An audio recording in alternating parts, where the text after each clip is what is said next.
গৰিমা বৌ, মই আপোনাক এনেকুৱা বুলি ভবা নাছিলোঁ। মই গম পোৱা পাছত, দেখা পাছত মই আচৰিত হ'লোঁ, ভাবিবলৈ বাধ্য হ'লোঁ। মই ভবা নাছিলোঁ যেন আপুনি এনেকুৱা বুলি। তো আপোনালোকে দেখিয়ে আছে, ছাইডত মই ভিডিঅ' ক্লিপটো লগাই ৰাখিছোঁ। তো মই গৰিমা বৌক চেলুট দিছোঁ, হাজাৰবাৰ চেলুট দিছোঁ মই গৰিমা বৌক। কিয় চেলুট দিছোঁ আপোনালোকে জানেনে? গৰিমা বৌৱে জুবিন দাক শেষ উপহাৰ যাচিছে, আৰু শেষ উপহাৰ কি আপোনালোকে জানেনে? তো আপোনালোকে হয়তো সকলোৱে গম পায়, জুবিন দাই চাদা খাই বহুত ভাল পায়। কেতিয়াবা ষ্টেজত গীত পৰিৱেশন কৰি থাকিলে জুবিন দাই পটককৈ এনেকৈ চাদা এপালি খোৱা আমি দেখা পাওঁ। তো অন্তিমৰ সময়ত গৰিমা বৌৱে এই কথাটো চিন্তা কৰিছে। গৰিমা বৌ, আপোনাক মই চেলুট দিছোঁ, আৰু ভগৱানক মই প্ৰাৰ্থনা জনাইছোঁ, ভগৱান আপুনি গৰিমা বৌক আৰু সাহস দিয়ক, এই দুখৰ লগত যুঁজিব পৰাকৈ শক্তি দিয়ক। তো মই ভবা নাছিলোঁ যেন গৰিমা বৌ ইমান শক্তিশালী বুলি, কিন্তু এতিয়া আমি নিজেই নিজৰ দৃষ্টিৰে দেখি গম পাইছোঁ, সঁচাকৈ গৰিমা বৌ এগৰাকী বহুত শক্তিশালী নাৰী। বেলেগ নাৰী হোৱা হ'লে এনেকুৱা কথাসমূহ চিন্তা কৰিলহেঁতেননে? কান্দি কাটি আউলি বাউলি হৈ নিজক পাহৰি থাকিলে হয়, কিন্তু গৰিমা বৌৱে নিজক ধৈৰ্য ধৰিছে, নিজক চম্ভালিছে, মা দেউতাক চম্ভালিছে, আৰু ৰাইজকো ধন্যবাদ জনাইছে, আৰু শেষ উপহাৰো যাচিছে নিজৰ মানুহজনক, আৰু শেষ উপহাৰ যাচিছে চাধা আৰু লগতে নাহৰৰ পাত। আৰু আপোনালোকেতো সকলোৱে গমেই পায়, জুবিন দাই নাহৰ বহুত ভাল পায়। আপোনালোকে হয়তো সকলোৱে গমেই পায় নাহৰ, সেইকাৰণে নাহৰৰ পাত 3 খিলা যাচিছে। বহুত দুখ লাগিছে। আৰু খন্তেক সময় পাছতেই জুবিন দা এই পঞ্চভূতত বিলীন হৈ যাব।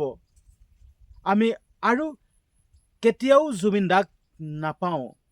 কেৱল মাথো ৰখি যাব জুবিন দাৰ সৃষ্টিৰাজি, জুবিন দাই গাই যোৱা গীতসমূহ। বহুত দুখ লাগিছে, নহয়নে বাৰু? বহুত বেজাৰ লাগিছে। আচলতে আপোনালোকক কি বুলি কথা কেইটা কম, ভাষাৰে বুজাই ক'ব পৰা নাই। বহুত দুখ লাগিছে। আৰু খন্তেক সময় পাছতেই জুবিন দা সঁচাকৈ পঞ্চভূতত বিলীন হৈ যাব।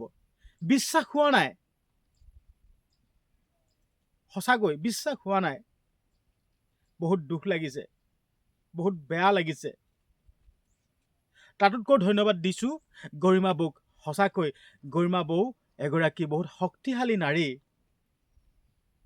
বহুত এগৰাকী ধৈৰ্যশীল নাৰী, যি নিজৰ লগতে নিজৰ মা দেউতাক শুশ্ৰূষা কৰিছে। অন্তিম সময়ত জুবিন দাই ভাল পোৱা বস্তুটো উপহাৰ দিবলৈ পাহৰা নাই। গৰিমা বৌ, আপুনি মহান, আপোনাক চেলুট দিছোঁ, আপুনি মহান। আৰু কিছু লোকে গৰিমা বৌক বহুতো বেয়া মন্তব্য কৰি আছে, কিছুমান ফটো ভাইৰেল কৰি আছে। আপোনালোকৰ অলপো বেয়া লগা নাইনে? এনে এগৰাকী নাৰী হয়, যি নাৰীয়ে নিজক চম্ভালিছে, নিজক চম্ভালাৰ লগতে পৰিয়ালবৰ্গকো, নিজৰ পিতৃ মাতৃকো চম্ভালিছে, কান্দি কাটি আউলি বাউলি হৈ যোৱা নাই। এনে এগৰাকী মহিলাক আপোনালোকে এনে মন্তব্য কৰিছে। নাপায়, নকৰিব। আপোনালোকক মই হাতযোৰ কৰি অনুৰোধ কৰিছোঁ।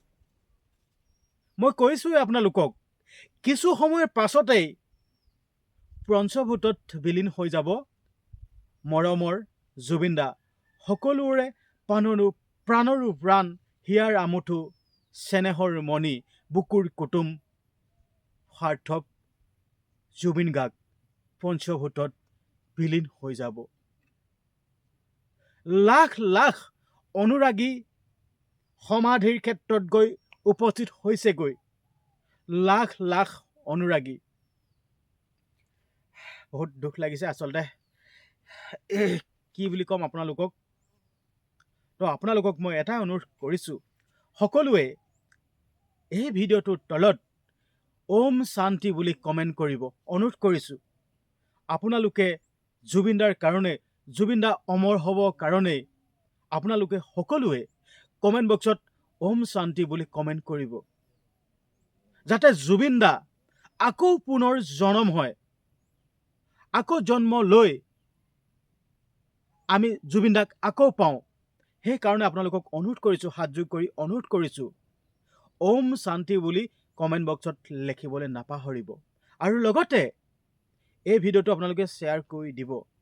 আপোনালোকে হয়তো এই ক্ষণত, এই মুহূৰ্তত ভিডিঅ'টো শ্বেয়াৰ কৰিব কোৱা কাৰণে আপোনালোকে মোক ভুল ভাবিব পাৰে, কিন্তু মই ভিডিঅ'টো এইটো কাৰণে শ্বেয়াৰ কৰিব কৈছোঁ, আপোনালোকৰ ফালৰ পৰা যদি আন 10 জনলৈ শ্বেয়াৰ কৰি দিয়ে, তেতিয়া সেই লোককেইজনে ভিডিঅ'টো চাব আৰু লগতে কমেণ্ট বক্সত ওম শান্তি বুলি লিখিবলৈ এটা সুযোগ পাব।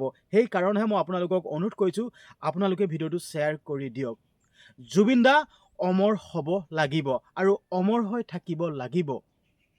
সেইকাৰণে সেই উদ্দেশ্যেই মই আপোনালোকক অনুৰোধ কৰিছোঁ যেন আপোনালোকৰ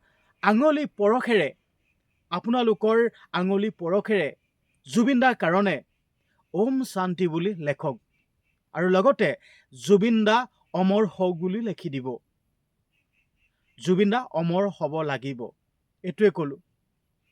আজি লাখ লাখ অনুৰাগী সমাধিৰ ক্ষেত্ৰত গৈ উপস্থিত হৈছেগৈ।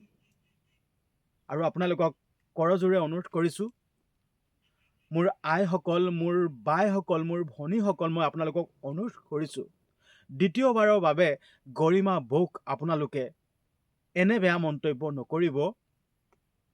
এগৰাকী নাৰীয়ে গম পায় নিজৰ মানুহজন যেতিয়া নোহোৱা হৈ যাব কিমান দুখ লাগে। তেনে এগৰাকী নাৰীক আপোনালোকে এনে মন্তব্য কৰিছে, ফটো ভাইৰেল কৰিছে। আপোনালোকৰ বুকুখন অলপো কঁপি উঠা নাইনে? মই অনুৰোধ কৰিছোঁ আপোনালোকে এনে কাম নকৰিব। আপোনালোকে কাৰোবাক যদি সাহস দিব নোৱাৰে, কাৰোবাৰ ভাল হোৱা কিবা কাম যদি কৰিব নোৱাৰে, আপোনালোকে কাৰোবাক মনত দুখ দিয়া, কষ্ট দিয়া, বেয়া কৰাৰো আপোনালোকৰ অধিকাৰ নাই। আপোনালোকে এইটো বুজি নাপালে, গৰিমা বৌ কাৰ পত্নী? গৰিমা বৌ হ'ল সকলোৰে মৰমৰ হিয়াৰ আমঠু, বুকুৰ কুটুম, সাৰ্থক জুবিন গাৰ্গৰ পত্নী হ'ল গৰিমা বৌ। আৰু গৰিমা বৌ কেনেকৈ থাকিব লাগে, কেনেকৈ থাকিব নালাগে, সেয়া ভগৱানেও শক্তি দিছে। আৰু আপোনালোকে আঙুলি টোৱাইছে সাজ পোছাকক লৈ, ঘড়ীক লৈ, মেকআপ কৰাক লৈ। আপোনালোকে অলপো ভাবি চোৱা নাইনে? আপোনালোকে কথাটো এনেদৰে ভাবক, শেষবাৰৰ বাবে কেইটামান মুহূৰ্ত আছে আৰু কেইটামান মুহূৰ্তৰ পাছত আমি জুবিন দাক নেদেখোঁ। এতিয়ালৈকে আছিল, কেইটামান মুহূৰ্তৰ পাছত পঞ্চভূতত বিলীন হৈ যাব। কিমান দুখৰ কথা নহয়নে বাৰু? আৰু সেইগৰাকী নাৰীয়ে নিজৰ মানুহজনক হেৰুৱাই কিমান দুখত থাকিব পাৰে, সেই কথাটো এবাৰ ভাবি চাব। মই অনুৰোধ কৰিছোঁ, কাটৰে অনুৰোধ কৰিছোঁ, আপোনালোকৰ আই মাতৃসকল, মোৰ বাইসকল, মোৰ ভনীসকল, আপোনালোকক মই চৰণত চুইছোঁ। আপোনালোকে গৰিমা বৌক দুখ নিদিব, কষ্ট নিদিব, এনে মন্তব্য নকৰিব, অনুৰোধ কৰিছোঁ।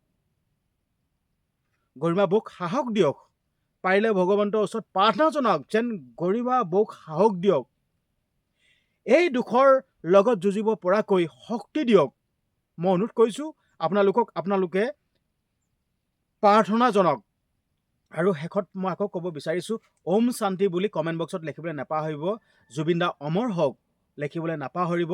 আৰু আন 10 জনলৈ ভিডিঅ'টো শ্বেয়াৰ কৰি দিয়ক। আন 10 জনেও যাতে এই কমেণ্টটো লিখক, যাতে আপোনালোকেও সৌভাগ্য হওক, আপোনালোকৰ নিজৰ আঙুলি পৰশেৰে কমেণ্ট লিখক যেন জুবিন দা অমৰ হওক, জুবিন দা ওম শান্তি, এনেদৰে কমেণ্ট বক্সত লিখক মই অনুৰোধ কৰিছোঁ। আৰু শেষত আকৌ ক'ব বিচাৰিছোঁ গৰিমা বৌক আপোনালোকে এনে কঠোৰ মানে বেয়া মন্তব্য নকৰিব, ফটোসমূহ মিছামিছি এনে ভাইৰেল নকৰিব, আপোনালোকক চৰণত ধৰিছোঁ। আৰু আপোনালোকে জুবিন দাৰ কাৰণে ওম শান্তি, জুবিন দা অমৰ হওক লিখিবলৈ একদমেই নাপাহৰিব।